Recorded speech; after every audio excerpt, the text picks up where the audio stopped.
Hello dear students, मैं चैन sir इस channel पर आपका स्वागत करता हूं। इस वीडियो में मैं आपके लेके आया हूं आपके जो पॉलिटिकल साइंस का जो चैप्टर फर्स्ट है डाइवर्सिटी, इसका जो कंप्लीट जो एक्सरसाइज के जो सोल्यूशन है आपको इस वीडियो में देखने को मिलेगा। तो मेरे साथ इस पूरे वीडियो में बने रहिए। फर्स्ट जो क्वेश्चन आपको बताया तो चूज द करेक्ट ऑप्शन। इसमें आपका ए नंबर का है कि Sundarban is located in. Sundarban कहाँ पर लोकेटेड है? तो वो वेस्ट बंगाल या फिर आपका उड़ीसा या फिर आपका आसाम। तो आपको पता ही होगा वो कहाँ पर है, आपका वेस्ट बंगाल में है। देन बी क्वेश्चन नंबर का क्वेश्चन है आपका Mohiniyattam is a traditional dance form of. Mohiniyattam कहाँ का डांस फॉर्म है? तो वो है आपका केरला का जो डांस फॉर्म है आपका मोहिनीअट्टम। देन नेक्स्ट आता है आपका the architecture of the south east Asia is influenced by. किसके द्वारा इन्फ्लुएंस है साउथ ईस्ट एशिया का जो आर्किटेक्चर? तो वो आपका है किसके द्वारा? बुद्धिज्म के द्वारा। देन नेक्स्ट आता है आपका डी नंबर का the root of most of the Indo-Aryan languages is. Indo-Aryan languages का जो रूट है वो क्या है? तो वो है आपका संस्कृत। तो राइट आंसर आपका हो जाएगा सेकंड जो है Sanskrit. Then next Sattriya is the classical dance of. Kerala का है कि असम या फिर आपका उड़ीसा? तो राइट आंसर आपका हो जाएगा आसाम का है डांस फॉर्म। देन नेक्स्ट आता है आपका match the column. Match the column A से कॉलम ए से आपको कॉलम बी को मैच करने हैं। चलिए इसमें हम आंसर देखते हैं आपका मैच क्या हुआ। तो यहाँ पर आपको दिख रहा है होली, दिवाली, ईद एंड क्रिसमस जो है ये एग्जाम्पल है किसका? Are example of cultural diversity. Tamil है तो ये क्या है? द ओल्डेस्ट द्रविडियन लैंग्वेज है। Then Victoria Memorial is an example of, ये तो कॉम्युनल जो आर्किटेक्चर का एग्जाम्पल है। Then Bharatanatyam has been accorded, तो ये जो है सेकंड के साथ मैच होगा, status of traditional dance form. Then music has two distinct style, ये फोर्थ के साथ होगा जिसमें कर्नाटिक और हिंदुस्तानी। तो इस तरीके से ये जो है मैच द कॉलम के आंसर हुए। नेक्स्ट हम देखते हैं आपका फिलिंग द ब्लैंक्स वाला क्वेश्चन। इसमें आपका आता है the festival of lights celebrated by Hindus is called. जो फेस्टिवल जो सेलिब्रेट किया जाता है हिंदू के द्वारा लाइट का जो फेस्टिवल है तो उसको हम क्या कहते हैं? दिवाली कहते हैं। तो राइट ऑप्शन आपका फिलअप में हो जाएगा Diwali. Then dash is one of the oldest surviving theatre traditions of the world. Theatre traditions में सबसे ओल्डेस्ट जो सर्वाइविंग जो थिएटर हमें मिलता है वो है आपका कुटियम। तो कुटियम जो है वो है आपका oldest surviving theatre. Then next आता है आपका सी नंबर का the Indian classical music follows two distinct style. कौन कौन से दो डिस्टिंक्ट स्टाइल है? तो अभी जस्ट हमने मैच में देखा था वो था कर्नाटिक और हिंदुस्तानी। तो कर्नाटिक और हिंदुस्तानी हो जाएगा फिलअप में आपका। देन नेक्स्ट आता है आपका डी नंबर का in spite of its diverse population modern India is a picture of dash. Modern India किसका जो पिक्चर्स है? तो वो है यूनिटी इन डाइवर्सिटी में है। सो फिलअप में आपका क्या हो जाएगा? Unity in diversity. Then last आपका फिलअप आता है वो है आपका the traditional system of dash influence town planning and the architecture even today. तो ट्रेडिशन जो सिस्टम था हमारे यहाँ वो है आपका वास्तुशास्त्र। तो यहाँ पर फिलअप में आपका क्या हो जाएगा? वास्तुशास्त्र हो जाएगा। तो इस तरीके से ये फिलिंग द ब्लैंक्स वाले क्वेश्चन में। नेक्स्ट आप आता है ट्रू एंड फॉल्स वाले, जो अगर स्टेटमेंट राइट है तो राइट का निशान लगाना है, अगर रॉन्ग है इनकरेक्ट है तो रॉन्ग का निशान लगाना है। ए नंबर के क्वेश्चन देखें, स्तूपा, शिखरा, पोगाडा और torana are symbol of Mughal architecture. ये आपका क्या हो जाएगा? रॉन्ग हो जाएगा। ये हमारा जो इंडियन हिंदू आपका जो किसका स्टाइल है। देन नेक्स्ट आता है आपका modern painter like Akbar, Padamsee, Anjolie, Ela Menon, Maya Burman, Jitendra Nath Das, Jehangir Sabavala and Satish Gujral represented an amalgamations of the new form with the classical style। तो ये आपका क्या हो जाएगा? ट्रू हो जाएगा, राइट स्टेटमेंट है ये। देन नेक्स्ट आता है C along with the 18 schedule language English, Portuguese and French are spoken in India. ये भी आपका क्या है? करेक्ट स्टेटमेंट है। देन नेक्स्ट आता है Telugu and Marathi are spoken widely after Hindi. ये भी है, तेलुगु और मराठी को भी हिंदी के बाद बोला जाता है। तो ये भी आपका क्या हो जाएगा? राइट स्टेटमेंट हो जाएगा। तो लास्ट जो आता है आपका इसमें Guru Nanak Jayanti is not celebrated by the Sikh. तो ये आपका रॉन्ग स्टेटमेंट हो जाएगा क्योंकि गुरु नानक जयंती को सिख के द्वारा सेलिब्रेट किया जाता है। तो ये राइट एंड रॉन्ग वाले क्वेश्चन। नेक्स्ट आता है आपका प्रोजेक्ट आर इंटीग्रेटेड लर्निंग से रिलेटेड। ये आपको खुद करने हैं। अगर आपके टीचर्स बोलते हैं तो अपने क्लास में डिफरेंट लैंग्वेज जो बोलने वाले जो है उनका जो एक टेबल बनाना है और कौन कौन से जो लैंग्वेज जो बोलते हैं, कितने सारे डिफरेंट लैंग्वेज बोलने वाले, कोई हिंदी बोलता है तो कोई और, कोई मराठी है तो कोई पंजाबी, जो भी है उसको आप एक टेबल बनाने लगे हैं। नेक्स्ट आता है आपका 6 नंबर का ग्रुप डिस्कशन से रिलेटेड। ग्रुप डिस्कशन में बाय देखिए, by becoming more and more cosmopolitan in its character India is losing its unique culture identity. Discuss करना है आपको, तो आंसर में देखिए, India's growing cosmopolitanism is a double-edged sword. Westernize might dilute traditions, but it can also enrich them with new influence. The key is finding a balance. India can modernize while keeping its culture core by promoting cultural tourism and innovation that respect traditions. India can secure a vibrant future for its unique identity. Miss अगर हम क्या करें, हमारे यहाँ जो different हम जो है डिफरेंट जो कल्चर्स हैं उनको हम अपना रहे हैं, तो उससे दोनों तरीके, एक तो हमें उसका फायदा भी होता है, क्या होता है कि जो इससे जो न्यू इन्फ्लुएंस से हमारे जो ट्रेडिशन को डिफरेंट जो कल्चर है उनको जानने को सीखने को मिलता है, बट इससे नुकसान भी होता है क्योंकि हमारा जो ओल्ड जो ट्रेडिशन है वो क्या हो जाता है, नुकसान हो जाता है। तो उसके लिए हमें एक बैलेंस बनाना है कि भाई हमारा जो मॉडर्नाइज हम अपने आप को कर रहे हैं, बट हमारा जो कल्चर का जो कोर है उसको हमें बचा के रखना है। हम इसके थ्रू हम कल्चर को जो टूरिज्म, कल्चरल जो टूरिज्म है उनको प्रमोट कर सकते हैं, बट हमें जो है अपने जो ट्रेडिशन है उसको रेस्पेक्ट देना है और हमारी जो यूनिक आइडेंटिटी है उसको बना के रखना है। तो ये ग्रुप डिस्कशन से रिलेटेड आप ये पॉइंट डिस्कस कर सकते हैं। नेक्स्ट आता है एनालाइजिंग एंड एवल्यूटिंग वाले क्वेश्चन। इसमें how do you think have cultural differences influence the architectural style across the country. तो इससे रिलेटेड आंसर देखिए, तो जो cultural beliefs like Hinduism, Islam and Buddhism shape distinct architectural features. Temple, mosques and monasteries all reflect their respective religions. This rich tapestry of cultures has resulted in Indians incredible diverse architecture landscape. मतलब जो हमारे यहाँ जो different जो architecture styles आप देखोगे तो वो कल्चर का जो डिफरेंसेस है नजर आता है। जैसे हिंदू, इस्लामिक, बुद्धिज्म है तो सबके अपने अलग अलग डिफरेंट जो बिल्डिंग बनाने के जो तरीके हैं वो देखने को मिलता है। टेम्पल, मॉस्क्स या फिर मॉनेस्ट्रीज बने हैं, सब जो है अपने अपने रिलीजन को रेस्पेक्ट करता है, उसको वो शो करता है।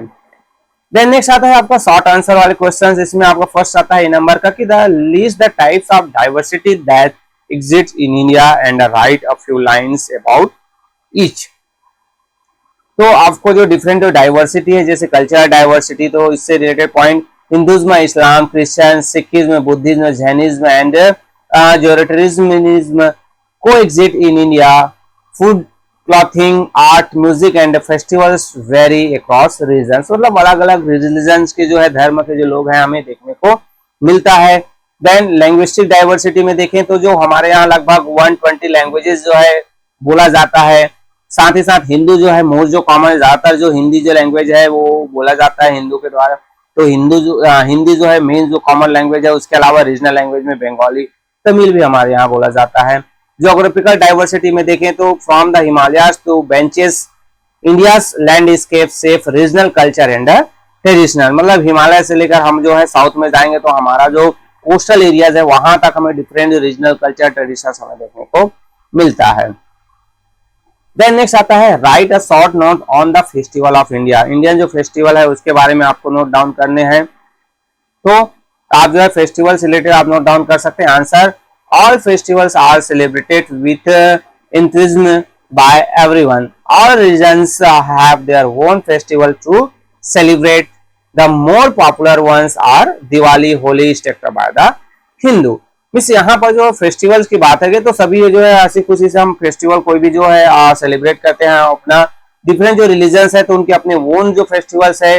मोर पॉपुलर में हिंदू का देखोगे तो आप होली है, दिवाली है, ईद उल फितर है, रमजान है ये मुस्लिम का है, गुरु नानक जयंती जो सिख का है, बुद्ध पूर्णिमा जो बुद्धिस्ट है, महावीर जयंती जो है जैन सेलिब्रेट करते हैं, और जो क्रिसमस है वो क्रिश्चियन के द्वारा सेलिब्रेट किया जाता है। तो ये जो है फेस्टिवल ऑफ इंडिया से related short note.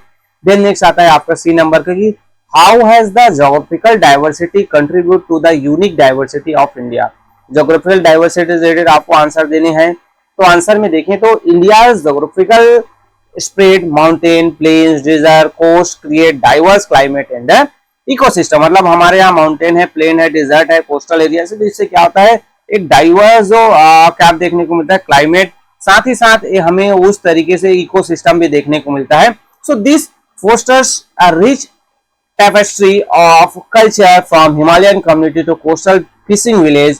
Each region's unique resources have shaped traditions and livelihood, making India a land of vibrant diversity. मतलब हमारे यहाँ जो सबकी अपनी अपनी जो विशेषताएं हैं, हिमालयन कंट्री कम्युनिटीज में जाएंगे तो कोस्टल जो फिशिंग वाले विलेज एरिया में जाएंगे तो सबके अपनी यूनिकनेस हमें देखने को मिलता है, सबके अपने अपने लाइवलीहुड नजर आते हैं। इन्हीं से ही हमारा जो इंडिया है एक वाइब्रेंट डाइवर्सिटी, हमें एक विभिन्नता जो है हमें देश में देखने को मिलता है। देन नेक्स्ट आता है आपका comment on the diversity in the performing art. Performing arts से रिलेटेड आपको जो देखने को मिलता है जो डाइवर्सिटी, उसके बारे में नोट डाउन करने हैं। तो आंसर देखें तो performing arts are an important part of cultural heritage of India. एक इंपॉर्टेंट जो पार्ट है हमारे जो कल्चरल हेरिटेज का, जिसमें आपको जाता है there are several folks and classical dance form in India. हमारे यहाँ डिफरेंट जो फोक और क्लासिकल डांस मिलते हैं, जिसमें Bharatanatyam, Kathak, Odissi are classical dance. India drama and theatre too have a long history. हमारे जो ड्रामा और थिएटर है उसकी भी बहुत एक बड़ी हिस्ट्री हमें देखने को मिलता है। The musical tradition of India is equal diverse. हमारे जो म्यूजिकल जो ट्रेडिशन है उसमें भी हमें डाइवर्सिटी देखने को मिलता है। इसमें it's include religious, folk, Sufi, popular and classical music. तो इस तरीके से ये जो हमारे जो चाहे वो रिलीजियस सॉन्ग्स हो, फोक सॉन्ग हो, सूफी, पॉपुलर या क्लासिकल म्यूजिक है, ये सभी हमारे परफॉर्मिंग जो आर्ट्स है उसमें डाइवर्सिटी हमें प्रोवाइड करता है। ये सभी परफॉर्मिंग आर्ट्स है ना, जहां पर परफॉर्म किया जाता है, जैसे डांस है या फिर आप देखोगे ड्रामा वगैरह है, आपके जो जहां पर सॉन्ग्स वगैरह है, तो ये सभी क्या है परफॉर्मिंग आर्ट्स है।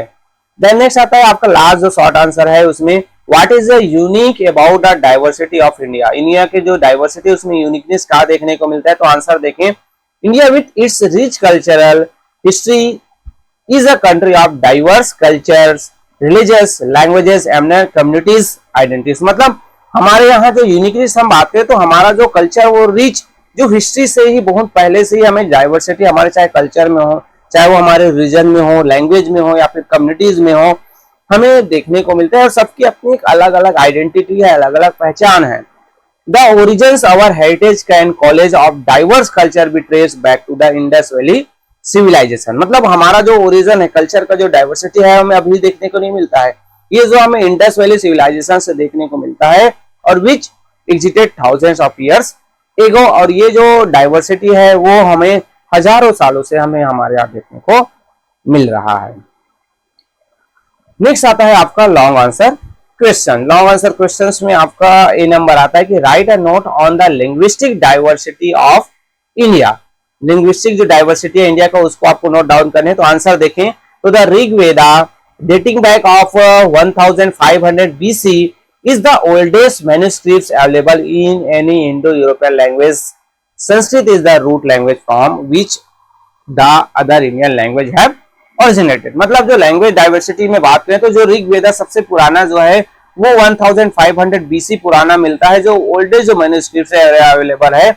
और ये जो इंडो यूरोपियन लैंग्वेज है, जो जनरली मेन जो लैंग्वेज का जो सोर्स हमें संस्कृत देखने को मिलता है। Hindi is the most widely spoken language in India. सबसे ज्यादा जो है कौन सा लैंग्वेज आपका हिंदी लैंग्वेज बोला जाता है, उसके बाद बंगाली, तेलुगु, मराठी, तमिल ये लैंग्वेज है वो बोले जाते हैं। Each state has a dominant language that distinguishes its people from the others. मतलब हमारे यहाँ अलग अलग जो रीजनल लैंग्वेज भी देखने को मिलता है। देन आता है the 8th schedule to the Indian constitution lies 22 language with the government of India has the responsibility to develop. हमें यहाँ 8 कॉन्स्टिट्यूशन के जो 8 शेड्यूल्स है वहां पर आपको 22 लैंग्वेज भी देखने को मिलता है। साथ ही साथ इनके अलावा along with this 8 schedule language English, Portuguese and French are spoken in the part of India with French as the official language of Pondicherry. मतलब ये जो 22 लैंग्वेज है उसके अलावा भी आप जो देखो तो इंग्लिश, पुर्तगीज, फ्रेंच ये भी, साथ ही साथ फ्रेंच है वो एक जो हमारा जो आपका जो स्टेट है जो यूनियन टेरिटरीज है पुडुचेरी, वहां का ऑफिशियल लैंग्वेज भी देखने को मिल रहा है जो कि फ्रेंच है। तो इस तरीके से ये जो आपके लॉन्ग आंसर यहाँ तक आपके टीचर से अलाउ कर दें उतना ही नोट डाउन भी कर सकते हैं, यहाँ तक भी नोट डाउन करना चाहे तो कर सकते हैं, वो आपके ऊपर है, आपके टीचर्स चेक करवा लीजिए एक बार। देन नेक्स्ट आता है elaborate on the culture diversity in India giving important to religious diversity, ये जो फुल स्टॉप होगा यहाँ पर। देन आंसर देखिए, India is unique as it is the home of many religions, India जो है एक यूनिक है, यहाँ पर डिफरेंट रिलीजन के लोग रहते हैं। India is the birth place of Hinduism, Buddhism, Jainism and Sikhism, मतलब इंडिया में हिंदुज्म निकल कर आया, यहीं से ही इसकी उत्पत्ति हुई। बुद्धिज्म है, जैनिज्म है, सिखिज्म, ये सभी रिलीजन है इंडिया में ही उनके जो जन्म हुए हैं। The population is predominantly Hindu, ज्यादातर जो पॉपुलेशन हमें हिंदू यहाँ पर देखने को मिलता है, but Islam, Christianity, Zoroastrianism, Judaism and the faith are followed by a number of people, मतलब जैनिज्म भी है, बुद्धिज्म को भी फॉलो करने वाले हैं, अलग अलग जो धर्म को फॉलो करने वाले जो लोग हैं इंडिया में हमें देखने को मिलता है। सो however India is a secular country and respect the faith of for everyone, faith of everyone means हमारा जो इंडिया है क्या है, सेक्युलर कंट्री है, यहाँ पर जो है सभी के जो धर्म है उसको स्वीकार किया जाता है। नेक्स्ट आता है आपका सी नंबर की, art and architecture of India has been influenced by many cultures and religion, discuss in detail. So हमारे आर्ट और जो कल्चर आर्किटेक्चर्स हैं उनको जो डिफरेंट जो कल्चर और रिलीजन है वो इन्फ्लुएंस की, तो इससे रिलेटेड आपको आंसर देने हैं। तो आंसर में देखिए, the early and medieval art mostly influenced by the Hindu, Buddhist और जैनिज्म स्कूल, मतलब ज्यादातर जो अर्ली और जो मिडिवल पीरियड में बने वो हिंदू, बुद्धिज्म या फिर जैनिज्म से रिलेटेड जो है स्कूल्स है उनके द्वारा उनको इन्फ्लुएंस किया गया। कॉन्टेम्प्रेरी जो मॉडर्न जो पेंटर्स है जिसमें Akbar, Padamsee, Satish Gujral etcetera represent and amalgamations of the new forms with the classical styles, मतलब ये जो पेंटर्स हुए तो उनके द्वारा जो नए फॉर्म्स हैं उसको अपनाए गए, साथ ही साथ जो क्लासिकल स्टाइल से ही उनके द्वारा पेंटिंग्स बनाए गए, जिसमें आपका जो the traditional system of the Vastu Shastra influence town planning and architecture of the present, मतलब हमारे यहाँ जो ट्रेडिशनल जो सिस्टम वास्तु शास्त्र का है वो अभी भी जो प्लानिंग, टाउन प्लानिंग या फिर जो आर्किटेक्चर बिल्डिंग्स वगैरह बनाया जाता है उसमें उनका अभी भी इन्फ्लुएंस हमें देखने को मिलता है। The influence of Islamic dynasty is seen in a structure like Fatehpur Sikri, Taj Mahal, Red Fort, मतलब जो इस्लामिक जो डायनेस्टी है उनका जो फतेहपुर सीकरी, ताजमहल, रेड फोर्ट में उनका इन्फ्लुएंस हमें नजर आता है। The colonial rule to influence Indian architecture, साथ ही साथ जो कॉलोनियल जो ब्रिटिश पीरियड है वहां पर भी हमें आर्किटेक्चर में उनका इन्फ्लुएंस नजर आता है। तो इस तरीके से ये जो है सी के आंसर हुए। यहाँ पर जो है मेरे द्वारा कंप्लीट इस चैप्टर से रिलेटेड जो जितने भी क्वेश्चन आंसर्स थे उसके सॉल्यूशंस आपको प्रोवाइड कर दिए गए। होपफुली ये जो है आपके लिए बहुत ज्यादा हेल्पफुल होगा। अगर वीडियो हेल्पफुल है तो आप वीडियो को क्या कर सकते हैं, लाइक कर सकते हैं, आपके क्लास फ्रेंड के साथ भी शेयर कर सकते हैं, और अभी तक आपने चैनल को सब्सक्राइब नहीं किया तो सब्सक्राइब भी कर सकते हैं ताकि इसी तरीके से हेल्पिंग वीडियो आपको मिलता रहे। ओके, थैंक यू, मिलते हैं अगले वीडियो में।